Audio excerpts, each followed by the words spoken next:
అరే మెరిసేటి రంగు నీది, నీ అందానికెదురేది, నువ్వు తాకే చోట ఈ పెక్కులే, ఇక ఒళ్ళు మొత్తం చెయ్యవలెను పుణ్యమునే.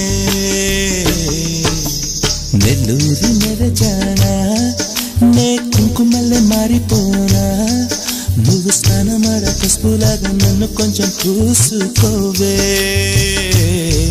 నీ అందలకు మువ్వలాగా నన్ను కొంచెం మార్చుకోవే.